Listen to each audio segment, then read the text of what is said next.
Hello, good morning. Ayan, at naglalakad po ako mula galing sa aming accommodation. Ayan, at ako po ay pupunta ng church. Ayan, hindi pa po ako naligo kasi kaya ang buhok ko ay dikit-dikit.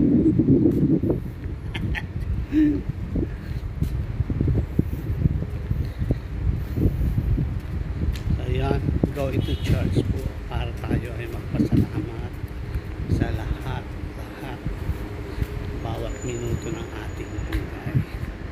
Ayan, mga kasari-sari ang Diyos Patsyupat. I'm walking morning. Yan po ang tagumpani meses. Talaga naman na every gising is a blessing. Kuya Tita OG. Ayan. Ayan, tawid tayo at baka tayo masagasaan. So ayan, samahan niyo po ako mga kasari-sari ang guys Patsyupat.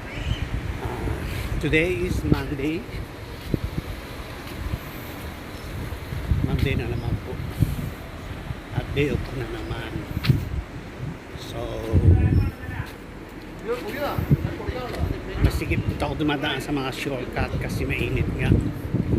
Nanganganlong ako sa mga building para hindi tayo masyadong maging negra. Dito na ako.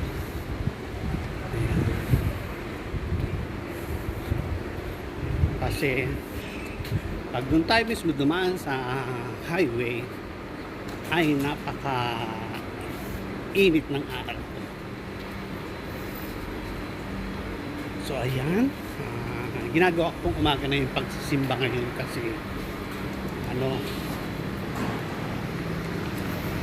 hindi na masyadong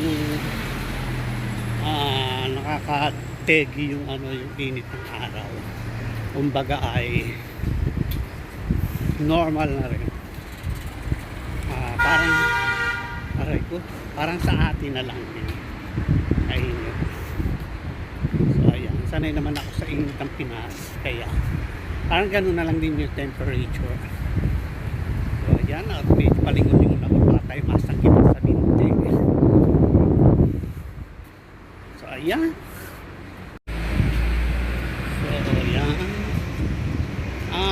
mula doon sa amin pag maglalakad ka is more than 30 minutes.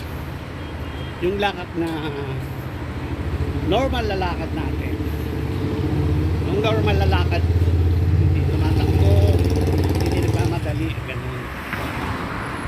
Ayun, hanggang makarating ako ng simbahan. Pabalik ganun din. So bali naglalakad ako ng 1 hour.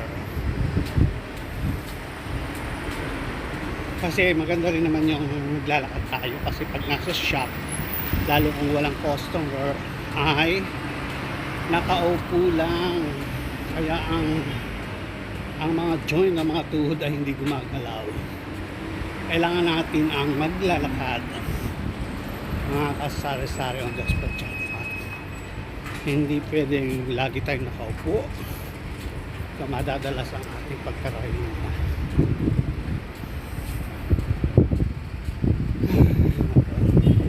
May konting hingal na kasi nga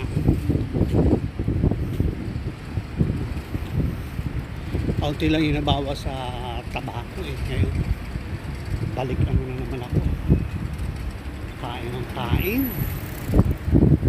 kasi ang sarap-sarap. So ayan, tapos na akong tumawid sa highway. Nakikita nyo ang dami-dami nating kabayan. Sila ay mga papunta sa work. Kanya-kanya ng destinasyon ng bawat tao na lumalakad. Ayan, mga kabayan natin na natin sa nakikita ko madalas waiting na mga transport nila papunta sa kanilang work. So ako naman, day off ako. So ako naman ay may sariling destinasyon din. Kaya ayan, ingat po tayo mga kasari-sari ng spot sa mga panig kayo ng mundo. Pinas, abroad. Ayan. Marami ako nakakasalubong ng mga kabayan. May nag-i-smile. Meron naman na hindi naman masin. Ganon lang. Mga karakter ng bawat tao. Iba. May nag-feeling kakaiba sila. Sila ay mayayaman. Ganon. So yan, natapos na akong mag-charge mga kasari-sari ulos at jackpot. At nakikita nyo, ang pawis ko ay grabe na. Kasi nga, ang paglabas ko ng simbahan ay parang tumindi yung init. Hindi kagaya kanina paglabas ko. Ayan. So, lakad-lakad lang tayo at pagkadating sa bahay, almusal lang ako. And then, pagkatapos ng almusal, mag-iutusan na naman ako maglaba. Hindi ako bumili ng mga lutuin ngayong umaga kasi dinipros ko yung aming rep. Kasi pag nag-yellow na siya, ay nawawala na yung aywan ko ba, nagganon sa freezer pag marami ng ice ay hindi na siya nagpo-frozen. Kasi matagal na kasi yung rep namin yun. Kaya siguro humihingi na rin ng kapalit. So pagka dito sa amin ay nasira na yung gamit, kailangan kami din ibili. Ayun. At nandito ako sa malaking mall sa tapat, kaya mall po yan, tinatawag namin Nesto.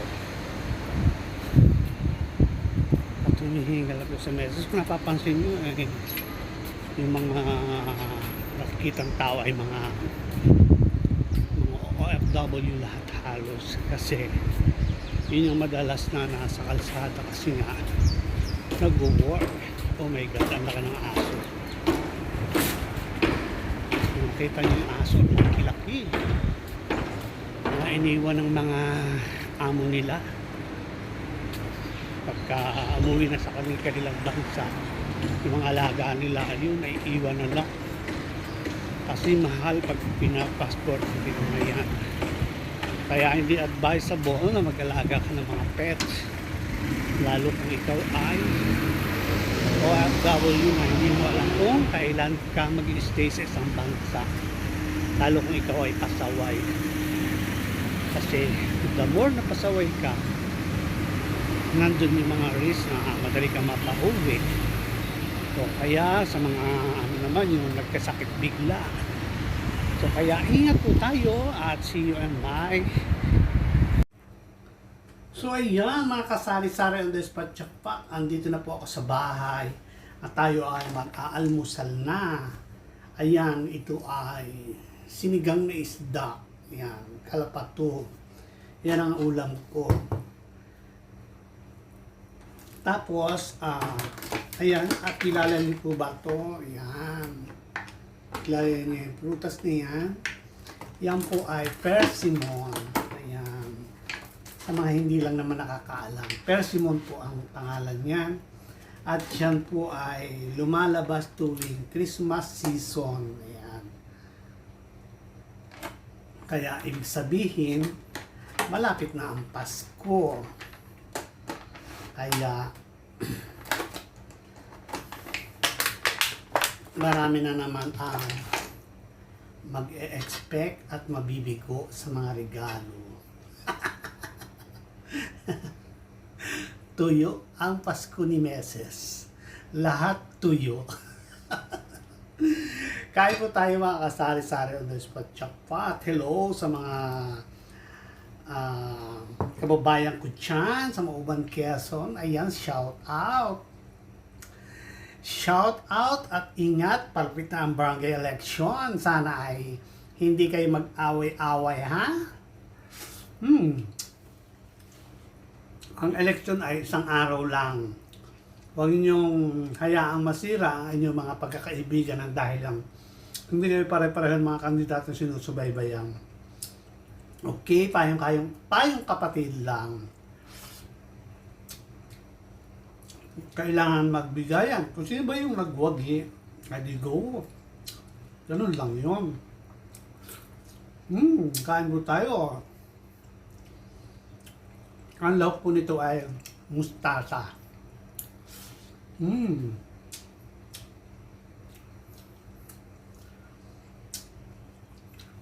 Ayan, enjoy ko lang po ang food.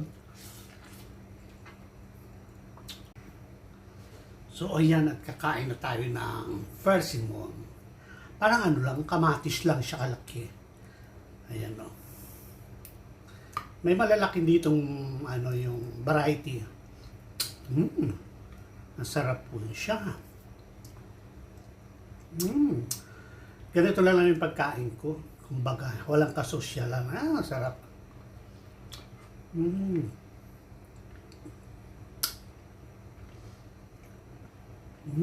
Grabe.